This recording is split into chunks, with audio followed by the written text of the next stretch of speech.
Amigas e amigos, neste fatídico dia 31 de agosto de 2016, a presidenta Dilma Rousseff entra para a galeria dos combativos líderes populares que pagaram alto preço por sua ousadia, por se postar com firmeza e determinação ao lado dos interesses do povo, da nação.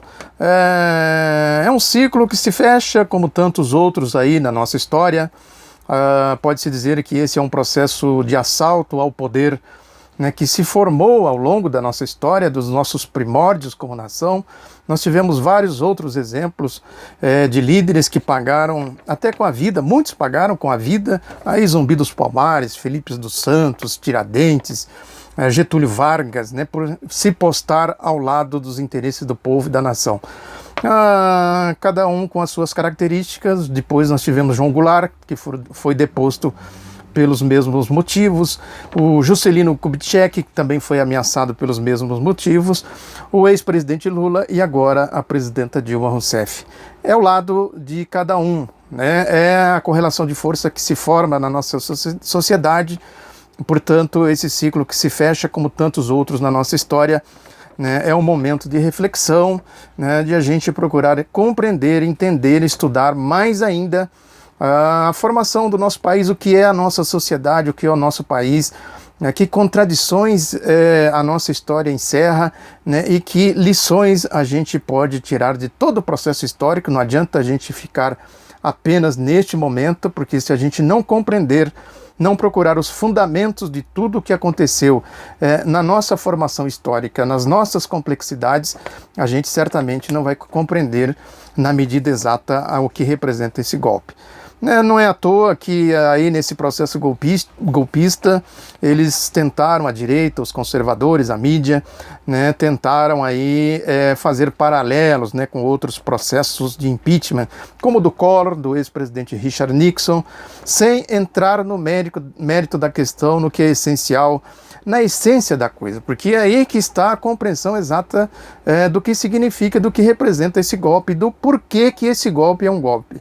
Não adianta fazer essas negativas por aí, fazendo essas comparações, comparando coisas desiguais igualmente, porque isso é de fato fazer maquiagem, né? É se utilizar da mentira, né? O processo do golpe contra a presidenta Dilma Rousseff foi pelo caminho do impeachment fraudulento, né? Poderia ser por outros. Tentaram, né? Se fosse isso mesmo, quer dizer, é como disse aí o Jânio de Freitas aí numa das suas colunas, falando daquele procurador lá do TCU, né, que foi lá fazer aquele papelão como testemunha da acusação, né? Quer dizer, ele fez as acusações dele, né, em 2015, quando ele estava lá desde 2013 e disse que o que ele estava acusando aconteceu também em 2013, 2014. Ora, se ele estava lá para isso, por que ele não fez a acusação em 2013, 2014? Esse é um exemplo, só um de vários, que comprova que eles foram tentando o golpe de várias maneiras, até achar esse método do impeachment. Portanto, fazer essa comparação com outros processos de impeachment não passa de desfaçatez, mas desfaçatez é o que não falta aí em todo esse processo. Na verdade, isso, a mídia, né, que tem sido o carro-chefe, né, a parte mais orgânica aí do golpe, né, ela expressa, na verdade, interesses de classe. É evidente, é um golpe de classe. Aquilo que eu falei, o ódio animal, como se alguém estivesse invadindo o seu território, quer dizer, a Casa Grande se defendendo aí dos avanços da senzala, né? Por isso esse ódio animal, né? Esses comportamentos irracionais, né, de ódio, né, ódio mesmo, né, no sentido literal do termo. Hoje, por exemplo, a mídia está recheada disso, né, de ataques pessoais à presidenta Dilma, de arrogante, de incompetente, né, e vai se espalhando aí na boca desses cachorros loucos, né, esses discípulos do Sérgio Moro, Deltan Dallagnol, desses senadores boca sujas, né, e vai por aí afora. Quer dizer, a expressão do racismo, do machismo, a nossa história está repleta disso, né, a história de cortar cabeças, né, de jogar sal, acabar, enfim, com a história, apagar a história, desaparecer, como aconteceu na resistência da ditadura militar, a guerrilha do Araguaia e outros exemplos. Desaparece com tudo, né? Não consta para a história. né? Tem os desaparecidos que até hoje não se sabe o destino daqueles combativos lutadores. Né? A tradição da direita brasileira é essa, por isso que eles atacam a dignidade da presidenta Dilma, como ataca do ex-presidente Lula, atacaram do Getúlio Vargas, do João Goulart, né, e outros tantos aí pela história. Quer dizer, na verdade, nós devemos também olhar o outro lado da moeda. Né? Foi um ciclo longo de acumulação de forças, como foram outros, porque a história é assim mesmo. Quer dizer, a gente vai acumulando forças, na medida em que a gente acumula mais forças, à direita os conservadores têm menos poder de fogo para fazer o contra-ataque. Não é à toa que a gente vive aí um longo ciclo de democracia desde o fim da ditadura militar, porque exatamente as forças progressistas e democráticas foram acumulando forças em outros ciclos do passado. Na resistência à ditadura militar, no período do Getúlio Vargas, e outros exemplos, enfim, são ciclos de acumulação de força. Nós acumulamos forças, é importante a gente registrar isso e ter isso em mente. Esse longo período que a gente deve olhar com espírito positivo, né? Com espírito otimista. Né? A sociedade brasileira, as forças progressistas e democráticas acumularam forças que certamente servirão muito para impedir esse contra-ataque, né? O golpe que eles estão levando a efeito agora. Isso certamente não é à toa, né, que eles passam por cima das leis, claramente um golpe nesse sentido. Né? Getúlio Vargas, por exemplo, já falava isso em 1947, quando ele discursou aqui num comício no Anhangabaú, na cidade de São Paulo, né, que ele cunhou aquela frase famosa, a lei, ora a lei, né, se referindo exatamente ao descumprimento da CLT, das leis trabalhistas que ele havia criado e que os empresários simplesmente ignoravam. Isso virou um clássico, nós estamos vendo mais uma vez isso, a lei, ora a lei que se dane, né, eles não estão nem aí para a lei. Esse bordão, vamos dizer assim, né, essa frase do Getúlio Vargas, né, se tornou um clássico aí, exatamente se referindo ao desrespeito aos direitos dos cidadãos. É lógico que não se pode falar em democracia quando a cidadania é afrontada no seu direito de votar e de ser votada, que é exatamente o que a gente está vendo agora. Estão afrontando a soberania do voto, a soberania popular, né, de maneira assintosa, descarada, se utilizando de artifícios, basicamente de mentiras de todas as espécies, em diferentes segmentos, mas é uma mentiraiada danada. Né? É como dizer que isso nasceu das ruas, desses movimentos fascistas, né, de direita, que levou essa gente toda aí para a rua, nessa campanha midiática violenta, pancadaria de manhã, de tarde, de noite, né, e dizer que isso é cidadania, que nasceu do povo, da vontade popular, é a mentira. E a mentira vai se reproduzindo em diferentes maneiras, em diferentes momentos, em diferentes segmentos, mas a sua essência é exatamente essa, a mentira. Porque afronta exatamente esse direito soberano, né, esse direito fundamental, essa verdade síntese de que a democracia se baseia no voto do cidadão, no direito dele votar e de ser votado.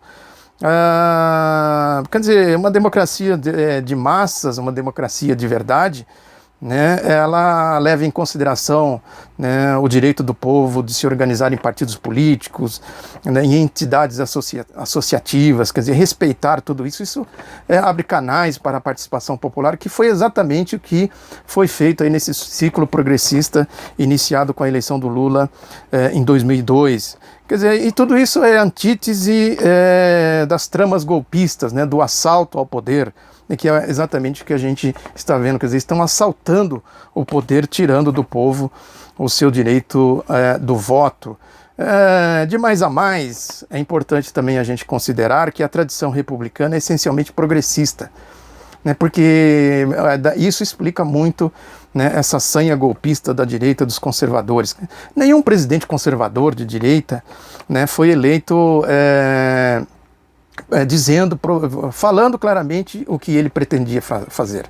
Eu já falei aqui também, quer dizer, esses partidos da direita todos têm social, têm democracia, têm trabalhadores, trabalhistas, exatamente para enganar o povo.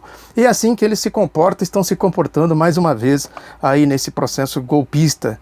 Quer dizer, agora em contrapartida, o que nós temos? Que todos os presidentes que cumpriram ou tentaram cumprir o que prometeram, né, foram atacados pelos conservadores. Nós estamos vendo isso mais uma vez. É exatamente isso, quer dizer, o Lula, a Dilma cumpriram exatamente o que prometeram. Por isso que foram atacados, por isso que foram golpeados. É lógico, isso também é importante a gente refletir, que esses conflitos políticos e ideológicos surgem exatamente dessa dicotomia povo-elite que é muito marcante na nossa sociedade. Há uma diferença, um abismo gigantesco entre o povo e a elite. Diferenças sociais, ideológicas, políticas, filosóficas, né? E vai por aí afora diferenças ideológicas. E aí surgem esses conflitos políticos e ideológicos como esse que a gente está vendo agora. Como o povo tem direitos e sabe dos seus direitos, eles só podem superar essa compreensão do povo com esses métodos golpistas. Enfim, toda a nossa história mostra que a República é vista pela ampla maioria da sociedade como a negação do conservadorismo. Essa que é a realidade. Até as manifestações, essas manifestações de direita, né, quando alguns segmentos mais lúcidos, vamos dizer assim, quando eles se manifestam, eles falam exatamente isso, direita, estou falando dos sinceros, dos honestos, né, não dessa turma aí de fascistas. Eles se manifestam exatamente defendendo direitos democráticos, direitos do povo. Quer dizer, essa é uma tradição aí do nosso povo, né, do povo brasileiro, essa tradição progressista. É um movimento que surgiu com Tiradentes e seus companheiros em 1789, né, com os alfaiates em 1798, com os republicanos do Nordeste em 1817 e 1824, inspirados aí nos ideais da Revolução Francesa e da independência americana. E aí a gente viu isso claramente nesse ciclo aberto aí por Lula e depois prosseguido com a Dilma.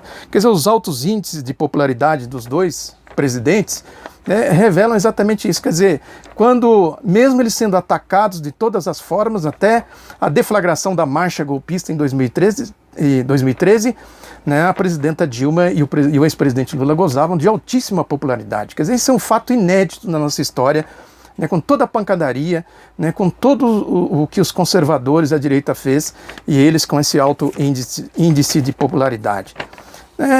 Mas enfim, é isso, quer dizer, é isso que atiça esse ódio, né, esse ódio animal, esse ódio de classe, né, foi exatamente o que aconteceu no golpe de 1964, né, que representou o anticlímax do processo de aceleração da industrialização do Brasil, do país, né, com a ampliação da infraestrutura de serviços básicos, né, orientada para a integração, né, do mercado nacional, aí em um processo que se intensificou nos anos 1950, né, e que se iniciou com a Revolução de 1930. O golpe foi exatamente o anticlímax de tudo isso. Nós estamos vendo agora o anticlímax de todo o ciclo iniciado aí com o Lula, quando ele tomou posse em 2013 exatamente. Quer dizer, naquela época, como nesse ciclo, que se encerra agora, né, uma onda de otimismo se espalhou com a criação de perspectiva e de esperança, né.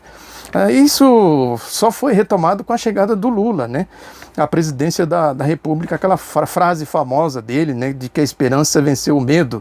Aí o Brasil voltou a ter a respeitabilidade que não tínhamos desde aquela época, desde Brasília, né, do Juscelino Kubitschek, João Goulart, né, e da Bossa Nova, né, a época aí que ficou conhecida como a Bossa Nova. Portanto, a gente deve refletir sobre tudo isso, quer dizer, um momento, como eu disse, é de reflexão, né, naquela máxima do filósofo Spinoza, Baruch Spinoza, quer dizer, nem rir nem chorar, né, apenas entender. É isso que a gente tem que fazer, né, procurar refletir e entender exatamente, né, o que isso tudo representa, né, e procurar uma compreensão, como eu disse, mais aprofundada do que é o Brasil, do que é a nossa sociedade, do que é a nossa história e das nossas perspectivas, com a acumulação de forças. Isso é importante a gente registrar, com a acumulação das forças que era inimaginável no começo do ciclo iniciado aí com o Lula, quer dizer, esse longo período de governos progressistas, democráticos, de integração social, né, enfim, de toda aí uma era de progresso social e desenvolvimento do país e da nossa sociedade. Tudo isso é que despertou esse ódio animal, a Casa Grande, né, reagindo aí com esse ódio ao avanço do que eles consideram a senzala. Um abraço a todos, né? Cabeça erguida, vamos em frente, como se diz, a luta continua. E vamos divulgar aí o outro lado da notícia, compartilhando, curtindo e se inscrevendo. Tá bom? Um abraço, até a próxima.